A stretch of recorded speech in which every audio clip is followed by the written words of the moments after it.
दोस्तों, जैसा कि आप जान रहे हैं कि कोरोना वायरस जो जो इन्फेक्शन है, जो बीमारी है, वो सारी दुनिया में एक संकट पैदा कर रखी है। और कोरोना वायरस ने हज़ारों हज़ार लोग की जान ली है, लाखों लोग अभी संक्रमित हैं। और आप जानते हैं कि एक संक्रामक रोग है और इसका कोई इलाज नहीं है, इसका कोई वैक्सीन्स नहीं है। और जैसा कि प्रधानमंत्री ने पिछले दिनों 21 दिन का लॉकडाउन किया है और इसका एक ही उपाय है सोशल डिस्टेंसिंग, यानी एक दूसरे को बिल्कुल अलग थलग रखना। यानी अपने घर में रहना है, घर से बाहर यथासंभव जाना नहीं है। घर में मतलब कि साफ़ सुथरा रखना है, आसपास साफ़ सुथरा रखिए, दिन भर में 4 बार 5 बार साबुन और पानी से हाथ धोइए, खूब अच्छी नींद लीजिए, अपने शौक़ पूरा कीजिए और बच्चों के साथ इंटरेक्ट कीजिए, फैमिली लाइफ अच्छा बिताइए। एक पॉजिटिव थिंकिंग होनी चाहिए आपकी, एक पॉजिटिव सोच, एक सकारात्मक सोच होनी चाहिए। जैसा कि पिछले रात पूरे हिंदुस्तान में एक दीप ज्वलन एक तरह का एक जो दीप जलाया गया, वो एक अपने आप में हिंदुस्तान में शायद पहली बार ऐसा हुआ कि 130 करोड़ लोग एक साथ, इतनी भारी संख्या में लोगों ने एक साथ होने का परिचय दिया। एक सकारात्मक ऊर्जा होने की एक मतलब कि वो एक संदेश था कि हम सब कोई एक साथ हैं और इस लड़ाई में हम कोरोना वायरस से को हराएंगे। तो एक सकारात्मक सोच हो, एक पॉजिटिव थिंकिंग हो और बिल्कुल सोशल डिस्टेंसिंग का जो निर्देशन है, उस निर्देश को हम लोग पालन करें, घर से बाहर नहीं जाएं। और अगर किसी कारण से कोई आकस्मिक सेवा हो, जैसे कि मतलब कोई घर में काफ़ी कोई बीमार है या कोई आपको सामान कुछ खरीदना हो, तो याद रखिए एक आदमी निकलेंगे, वो एक आदमी जाएंगे और वो भी ध्यान रखेंगे कि एक मास्क पहन करके जाएं। जैसा कि मास्क हमारे पास में है, आपके पास इस तरह का ही मास्क अगर हो तो उसको पहन करके निकलिए। और कोशिश करना है कि जहां आप जा रहे हैं, कुछ की खरीदारी भी कर रहे हैं, तो वहां भी डिस्टेंसिंग मेंटेन करना है, 1 मीटर का डिस्टेंस कम से कम रखना है। घर वापस आएँ तो आपको ध्यान में रखना है कि जो सामान आप खरीद करके लाते हैं उसको बढ़िया से वॉश कीजिए, पानी से, साबुन से। सब्जी लाते हैं, फल लाते हैं, यहाँ तक कि दूध का पैकेट लाते हैं, तो उसको भी आप पानी से और धोइए बढ़िया से। यहाँ थोड़ा देर धूप में रखिए, घर के अंदर जाइए, जूते बाहर रखिए, जूता चप्पल जो भी है, क्योंकि संक्रमण हो सकता है कि किसी भी चीज़ से हो सकता है। जो आप सामान लेके आए हैं, जूता पहन के आए, जो आप बाहर से आ रहे हैं, तो ये सावधानी बरतनी है। और ये यकीनन हम समझते हैं कि हिंदुस्तान में हम लोग इस बीमारी पर धीरे हम लोग विजय प्राप्त करेंगे, हम लोग इस बीमारी को हराएंगे। और हिंदुस्तान के 130 करोड़ की जनता आज प्रधानमंत्री के नेतृत्व पर उनके जैसा कह रहे हैं वैसा कर रहे हैं। और एक और बात बताना चाहेंगे कि जो एक इस समय घरों में बैठ कर के एक मीडिया की बड़ी अहम भूमिका होती है, लेकिन कई बार ऐसा होता है कि मीडिया में बहुत सारी खबर जो है वो अफवाह के तौर पर जंगल की आग की तरह फैलती है। तो अफवाह में मत जाइए। जो मतलब कि जो सरकारी जो सूत्र है उन पर भरोसा कीजिए कि ये बीमारी के लक्षण अगर आप लें कि साहब बीमारी के क्या लक्षण हैं, तो जैसा कि ICMR और WHO ने कहा है कि इस बीमारी के लक्षण जो बुखार, खांसी, गले में दर्द, यानी किसी भी इन्फ्लुएंजा, अगर किसी को फ्लू का जो लक्षण होता है वही लक्षण कोरोना वायरस इन्फेक्शन से होता है। अब इसमें क्या है कि इस बात को ध्यान रखना है कि कई बार ऐसा देखा गया है कि जो बीमार है, जो इन्फेक्टेड है, लेकिन उसके सिम्टम्स नहीं है, वो भी किसी को संक्रमित कर सकता है।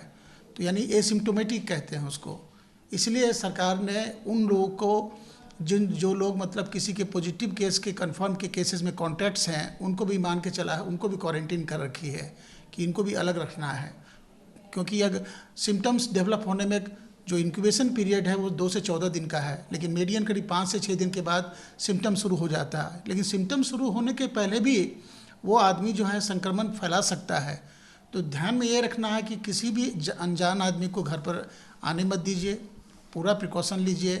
अंदर वो कभी आते भी हैं तो अपनी पूरी सुरक्षा के साथ आएँ, उनसे दूरी बना करके उनसे बातचीत करना है। आज की तारीख में एक आइसोलेशन यानी डिस्टेंसिंग यानी अपने आप को मतलब अलग थलग रखना, इसी से हम कोरोना वायरस पर विजय प्राप्त करेंगे। और भारत हम समझते हैं इस दिशा में बहुत अच्छा काम कर रहा है। हमारे देश में जो हमारा जो कर्व है, जो कहते हैं कि वो कर्व जो है अचानक जिसकी हम अपेक्षा करते हैं कि एक फ्लैट कर्व हो, यानी संक्रमण जो है वो धीरे धीरे धीरे धीरे धीरे करके ख़त्म हो। अचानक ऐसा नहीं है कि बीमारी का ग्राफ जो है इस तरह से वो उठ करके और हज़ारों हज़ार लोग मतलब कि बीमार पड़ जाएं, क्योंकि हमारे यहाँ हेल्थ इंफ्रास्ट्रक्चर काफ़ी बहुत अच्छा नहीं है। आप देख रहे हैं कि विदेशों में, वेस्टर्न कंट्रीज में, जहाँ पर कि हेल्थ केयर डिलीवरी सिस्टम इतना अच्छा होने के बावजूद भी वहाँ पर हज़ारों हज़ार लोग मर रहे हैं, लाखों लोग बीमार हैं। अमेरिका और यूरोप में बहुत बुरी हालत है। उस अनुपात में हमारे देश में अभी भी हम लोग जितना संयम और जितनी सावधानी बरते हैं उसकी वजह से निश्चित रूप से हमें लगता है कि आने वाले समय में ये जो कर्व है, ये अगर फ्लैट कर्व रखेंगे तो धीरे धीरे धीरे धीरे कोरोना वायरस का जो इफ़ेक्ट है वो आने वाले समय में कमते कमते ये ख़त्म हो जाएगा। ऐसे तो कोरोना वायरस संक्रमण जो है किसी भी उम्र को नहीं छोड़ता, चाहे वो बच्चा हो, चाहे बड़ा हो, चाहे बूढ़ा हो, चाहे वो मेल हो, चाहे फीमेल हो, चाहे किसी भी जात का, धर्म का, किसी भी देश का, पूरे वैश्विक बीमारी है ये। लेकिन ऐसा देखा गया है कि उन लोगों में जिनकी प्रतिरोधक क्षमता कम होती है, जैसे 60 साल से और 65 साल के ऊपर के लोग, जिनकी प्रतिरोधक क्षमता उम्र के वजह से कम जाती है, जिनको क्रॉनिक मेटाबॉलिक डिजीज़ है, जैसे चीनी की डायबिटीज़ है, हाई ब्लड प्रेशर है, हार्ट डिजीज़ है, क्रॉनिक ऑब्स्ट्रक्टिव लंग डिजीज़ है, ऐसे लोगों में इस बीमारी का खतरा ज़्यादा है। मतलब ऐसे लोगों में संक्रमण ज़्यादा हो रहा है, ऐसे लोगों में मृत्यु ज़्यादा हो रही है। तो खास करके घर के में आपके यहाँ अगर कोई भी बूढ़े लोग हैं जो 60 के ऊपर में हैं, उनको तो बिल्कुल ही मतलब कि आइसोलेट करके रखें। जहाँ तक बच्चों का सवाल है, बच्चे जो हैं ये बहुत ही एक रहस्यमय बात है कि बच्चों में संक्रमण की का इंसिडेंस जो है वो कम है। लेकिन अगर बच्चे संक्रमित होते हैं और बीमार भी नहीं होते हैं या मरते भी नहीं हैं, लेकिन वो बीमारी को फैलाने की क्षमता रखते हैं। इसलिए अगर किसी को सर्दी खांसी बुखार है, बच्चे को भी, तो उनको मतलब कि बिल्कुल दूर रखिए, बूढ़ों से दूर रखिए, खास करके वो लोग जो कि कमज़ोर हैं उनसे दूर रखिए। और मेन जो है कि बूढ़े लोग जो हैं वो इस बीमारी के ज़्यादा लोग शिकार हुए हैं। वेस्टर्न कंट्रीज़ में जो 80 साल से ऊपर के लोग हैं उसमें 19% लोगों की मृत्यु हुई है जो इसके संक्रमण से जो शिकार हुए हैं। और इस बीमारी का लक्षण जैसे मैंने कहा कि सर्दी खांसी बुखार और बाद में निमोनिया, और निमोनिया होने के बाद जो कहते हैं ना कि रेस्पिरेटरी फेलियर, और रेस्पिरेटरी फेलियर के बाद मल्टी ऑर्गन फेलियर होता है।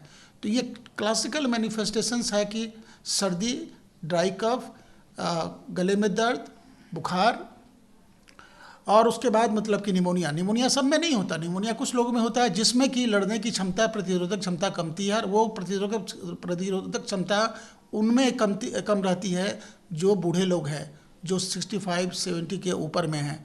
तो उनको हम लोग को और ज़्यादा उनका ख्याल रखना है परिवार में। और अगर बच्चों को भी हम लोग बिल्कुल अलग थलग रखें। अगर उनको किसी भी तरह का अपर इन्फ्लुएंजा लाइक इलनेस यानी सर्दी खांसी बुखार हो तो उसको बिल्कुल अलग रखना है। देखिए, जहाँ तक खान पान का सवाल है, तो जो घर में पौष्टिक आहार है और जिसमें विटामिन सी की मात्रा ज़्यादा है,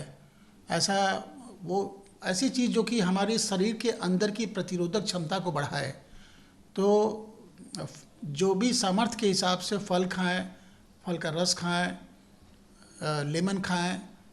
और ये भी देखा गया है कि अगर हम गर्म पानी, सुसुम पानी अगर गार्गल करते हैं, सुसुम पानी पीते हैं, गर्म चीज़ लेते हैं, गर्म दूध लेते हैं, गर्म सूप लेते हैं, तो इससे भी अगर माना कि किसी वजह से अगर वायरस यहाँ गले में अटका हुआ है तो उससे उसका बचाव हो सकता है।